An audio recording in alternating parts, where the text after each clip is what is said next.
그래서 현종은 성종이 했던 정치를 따라하는 게 많은데요. 그 가운데 첫 번째가 뭐냐면 유교를 가지고 정치를 한다는 거였습니다. 현종 때 최승로가 시무 28조 올리고 이것은 유교 정치 이념에 바탕을 둔 것이고 뭐 이런 걸 많이 이야기를 하는데 이걸 현종이 따라해요.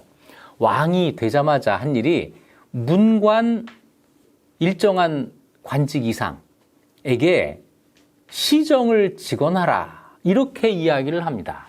시정을 직언하라는 거는 지금 나라에 어떤 문제가 있는지 그 문제를 해결하려면 어떻게 해야 되는지 이거를 피하지 말고 나한테 다 말을 해라 그런 거예요. 이거는 대체로 좋은 왕이 되려고 하는 사람이 하는 행동입니다. 나는 이렇게 신하들의 말을 잘 듣고 좋은 정치를 하려는 왕이야. 이걸 과시하는 아주 좋은 수단이죠.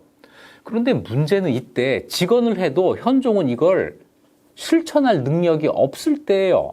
강조가 안 해 그러면 안 되는 일이거든요. 그런데 현종은 이런 말을 함으로써 내가 왕이야 라고 한 거를 은연중에 드러내려고 한 거죠. 같은 시기에 80세 이상 노인과 병든 사람들에게 술과 음식, 옷감, 차, 약재 이런 걸 하사했다. 이거는 왕이 내 재산 가지고 할 거야. 이건 누구도 막을 수가 없는 거예요. 그런데 백성들이 볼 때는 우리 왕이 저렇게까지 백성을 신경 쓰는구나. 역시 강조보다는 왕인데 이렇게 생각할 수 있도록 하는 거잖아요. 이런 성종이 했던 유교 군주의 모습을 재현하면서 국왕의 지위를 조금씩 이제 강화해 나가는 이런 노력을 한 거예요. 전쟁이 끝나고 난 뒤, 연극이 끝나고 난 뒤라는 노래가 있는데 이거는 전쟁이 끝나고 난 뒤에 갑자기 재상들을 불러서 이런 이야기를 합니다. 논어에 위태로운데도 지키지 않고 넘어지는데도 붙들지 않는다면 그런 재상을 어디에 쓰겠느냐라는 말이 있다. 그러니까 왕이 위태로운데 왕을 안 지키고 왕이 넘어지는데 붙들어주지 않는 재상은 필요가 없는 거야. 그러니까 너희들은 나를 지키고 붙잡아줘야 되는 거야.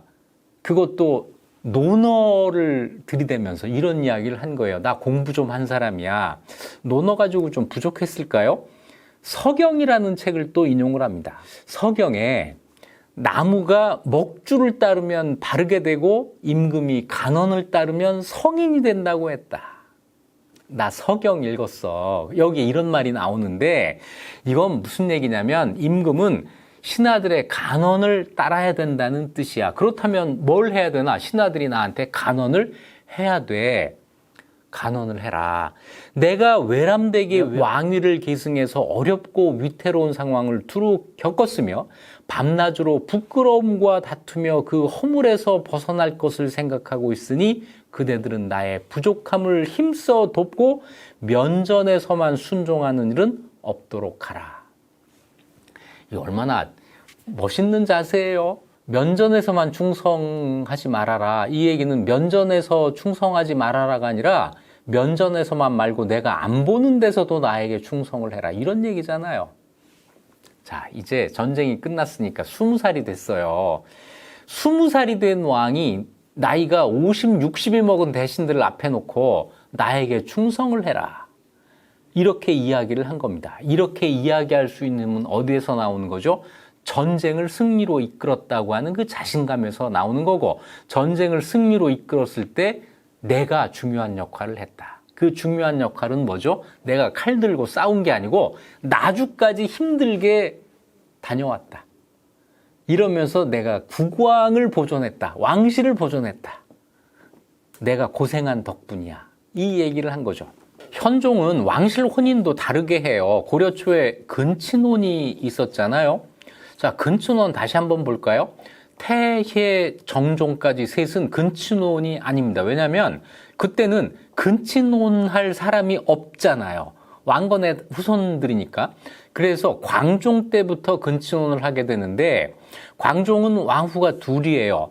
첫 번째 왕후 대모광 황보씨는 태조의 딸이니까 광종하고 이복 남매예요. 이복 남매가 결혼을 한 겁니다. 또 한 왕후는 경화궁 부인 임씨인데 형 혜종의 딸이에요. 그러니까 조카하고 결혼을 한 겁니다. 이렇게 해서 고려의 왕실 근친혼이 시작이 됐는데 그 다음 경종 때 이것이 아주 극에 달하죠. 경종이 왕후가 5명이 있는데 5명이 전부 사촌이었어요. 사촌, 고종사촌, 외사촌 뭐 이런 식입니다. 그 다음 왕이 성종인데 성종은 근친혼을 좀 피하려고 했던 것 같아요. 이건 성종의 개인적인 노력이었는데 성종이 왕후가 셋이거든요. 첫 번째 왕후는 광종의 딸이에요. 그래서 사촌간이 됐는데 두 번째, 세 번째 왕후는 족외혼을 했습니다. 그래서 왕씨가 아닌 다른 성씨들과 결혼을 한 거예요. 목종은 왕후가 한 사람인데 육촌간이었어요. 역시 근친혼을 했습니다. 자, 그런데 현종은 아까 이야기한 것처럼 정치에서 성종을 따르려고 했다고 그랬잖아요. 현종은 왕이 되자마자 2명의 왕후를 들이는데 이때는 근친혼이었습니다. 그런데 근친혼 중에서도 모두 성종의 딸들로 이 왕후 둘을 들여요. 성종 정치의 계승과도 관계가 있고 성종의 이 두 딸들은 어머니는 왕씨가 아닌 사람들이에요. 그러니까 근친혼이 3대까지 이어지지 않게 된 거죠.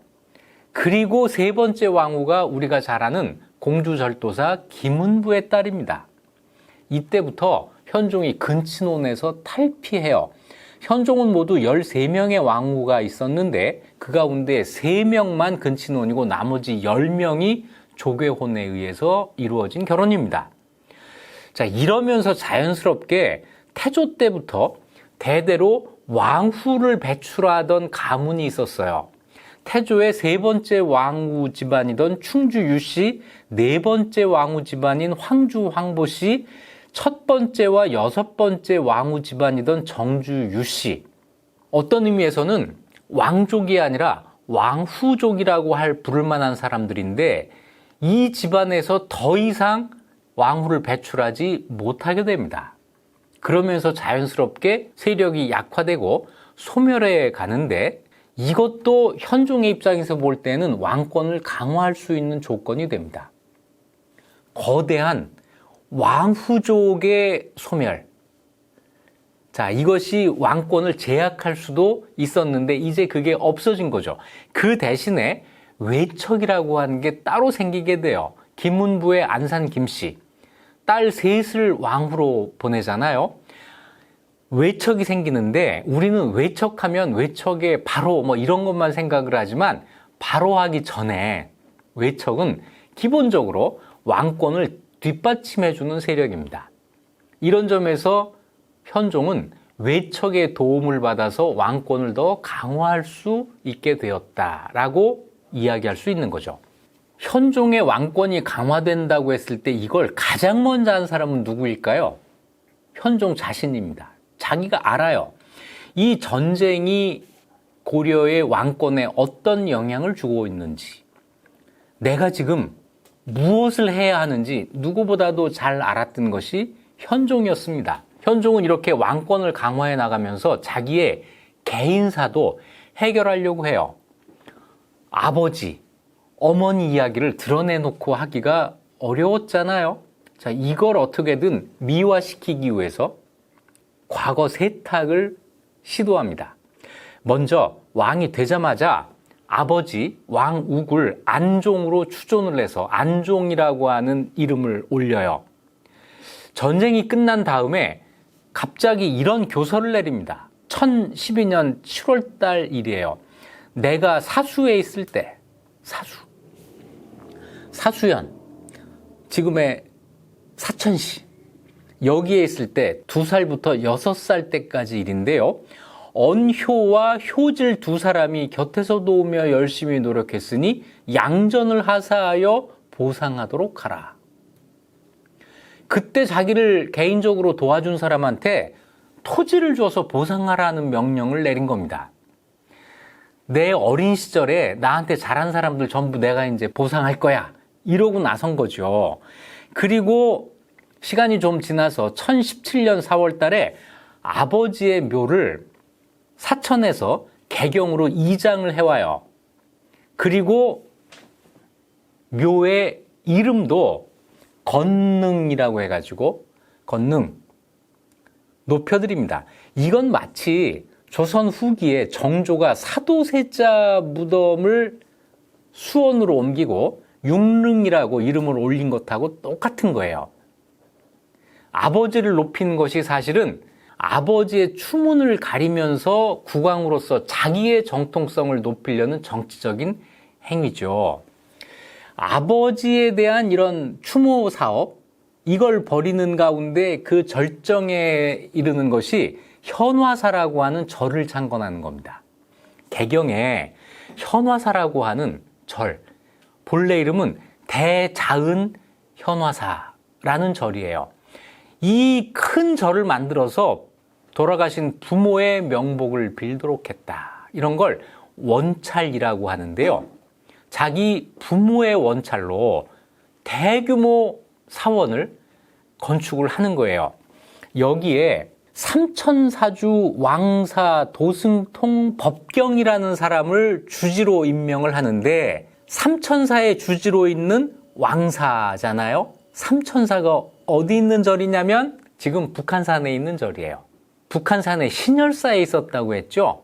그 다음에 진관대사 때문에 진관사가 생기게 되는 거고, 그 옆에 있는 삼천사가 있었고, 전부 자기가 왕이 되기 전에 승려로 있을 때 자기를 보호해 준 사람들이에요. 이 삼천사 주지였던 법경을 현화사 주지로 임명을 해서 자기 부모의 명복을 빌게 한 겁니다. 그리고 1022년에 현화사에 큰 비석이 세워집니다. 이 비석이 지금 남아있어요. 그 비석의 비문을 보면 이렇게 돼 있습니다. 993년에 거란이 까닭없이 고려를 침략해왔다. 그때 성종대왕이 직접 군대를 거느리고 나가 싸우려고 했는데, 출발하기 전에 왕명으로 자기 아버지, 현종의 아버지 왕욱에게 이런 말을 했다는 거예요. 수도가 혹시 어지러워질까 걱정되니 가속을 거느리고 잠시 남쪽으로 피하십시오. 변방이 안정되면 돌아오시도록 하겠습니다. 그래서 사천으로 갔다는 거예요. 이거는 우리가 알고 있는 사실하고는 전혀 관계없는 딴 얘기죠. 현종의 아버지 왕욱은 조카하고 불륜 사실이 발각나서 그것 때문에 그쪽으로 유배를 간 거예요. 그런데 그 유배 사실을 전부 뒤로 물리고 전쟁이 일어났을 때 잠시 피난을 하라고 해서 거기로 내려갔다고 하는 새로운 이야기를 만들어낸 겁니다. 이렇게 하면서 아버지의 그 과거를 전부 덮어버리려고 한 거죠. 이게 덮어졌겠어요? 현종의 왕권으로 이 일을 밀어붙이니까 이게 된 거죠. 그래서 공식적으로는 현종의 아버지 안종욱은 추문 때문에, 스캔들 때문에 유배를 간 게 아니고 성종이 피난하라고 해서 간 거야, 이런 얘기로 남게 되는 건데요. 이런 점에서는 고려사가 놀랍죠. 고려사는 이 이야기를 현화사비에 따르지 않고, 다시 얘기해서 고려 왕실의 공식적인 입장에 따르지 않고 달리 기록에 있었던 실제 이야기를 실어 놓은 겁니다. 고려사가 믿을 만한 책이에요. 현화사의 그 유물들은 지금도 여기저기 남아 있습니다. 이 탑, 현화사 7층 석탑인데요. 3층 석탑, 5층 석탑은 많아도 7층 석탑은 굉장히 드물죠. 고려시대에 7층 석탑이 만들어지는데 그걸 대표하는 석탑입니다. 고려 석탑을 대표하는 유물인데 그것이 지금 북한에 남아있어요. 남한에는 현화사에 있던 석등이 지금 서울 용산의 국립중앙박물관 마당에 이렇게 버젓이 서 있습니다. 아마 많은 분들이 국립중앙박물관 가서 이 석등을 보셨을 텐데 이 석등 보면서 현종과 연결을 아마 못 하실 거요. 앞으로는 이 석등 앞에 가서 현종 생각 한번 해보세요. 석등이 굉장히 큽니다. 석등이 크게 되면 이 석등과 비례해서 절의 모든 건물이 다 커져야 돼요. 다시 얘기해서 이만한 석등을 가지고 있는 굉장히 큰 절을 이때 지었구나. 이걸 한번 상상해 보셔도 좋을 것 같습니다. 전쟁이 끝난 다음에 정치적으로는 국왕의 위상이 강화된다. 반대 세력 또는 경쟁 세력이 소멸해요. 그리고 왕통이 정리가 됩니다. 태정관 경성목에 이어서 현종 이후로는 덕종, 정종, 문종이 즉위해요. 전부 현종의 아들입니다. 그래서 이 이후로 고려의 왕통은 전부 현종 직계가 돼요.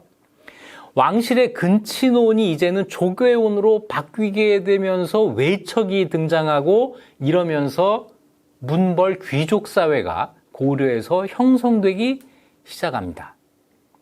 그리고 이 전쟁을 지나면서 중앙의 조정이 지방 세력에 대한 확실한 우위를 갖게 돼요. 예를 들어서 창화현, 양주죠. 여기에 현종이 피난하러 갔을 때 거기 향리가 왕은 내 이름을 아는가 이렇게 어떤 향리가 대들었다는 거 아니에요? 이런 일이 이제는 없어지게 됩니다. 이것도 역시 성종대 정치의 연장인데요. 지방 세력을 중앙의 권력으로 이제 통제하는 이런 정책이에요. 이건 이제 흔히 중앙 집권화 정책이라고 이야기를 하는 건데 더 큰 힘을 가지고 더 강력하게 이 정책을 추진해 나갑니다. 하는 방법은 이거 역시 성종 때 했던 것을 똑같이 해요. 지방관을 파견하는데 983년 성종 2년에 전국 12개 목을 두고 목사를 파견했다 그랬잖아요. 이것이 1018년에 현종 9년에 사도호부 8목 56 지주군사 28진장 28령으로 총 116명의 지방관이 파견돼요. 12명에서 100명 이상 늘어나는데 불과 35년이 걸린 거죠. 중요한 것은 성종 때 한 일을 현종 때 더 크게 했다고 하는 거예요. 성종이 12목을 설치하고 지방관을 파견한 그 해에 또 한 가지 중요한 일을 한 게 있습니다. 지방의 향리들의 관직을 전부 정리를 해요. 그래서 지방의 독립세력이긴 하지만 이 사람들의 명칭은 통일을 시키는데 이런 거예요. 호장, 부호장, 호정, 부호정 이런 식으로 이름을 통일을 시켜요. 그런데 1018년에는 현종이 뭘 하냐면 이 향리의 정원을 9년별로 다 정합니다. 대체로 인구를 비례로 해서 각 9년에 향리는 몇 명을 둘 수 있는지를 정해요. 이건 뭐냐면 그 지방 향리의 수를 중앙정부가 제한할 수 있다는 거니까 그 지방에 중앙정부의 힘이 미치게 된다는 걸 뜻하죠. 또 하나 중요한 거 있어요. 향리들의 공복을 제정합니다. 그전까지는 아무 옷이나 입고 막 다녔는데 이제는 안 돼요. 향리 중에 예컨대 호장이다 그러면 호장에 옷이 정해져 있습니다. 부호장은 옷이 정해져 있고 자 이러면서 뭔가 이 사람들은 관리다. 관리. 마음대로 사는 사람이 아니야. 공무원이야. 이런 생각을 하게 하는 거죠. 이 두 가지가 이루어진 해가 모두 1018년입니다. 1018. 이것이 고려 역사에서 어떤 의미가 있을까요? 고려가 건국된 지 100년이 되는 해예요. 고려가 918년에 건국됐거든요.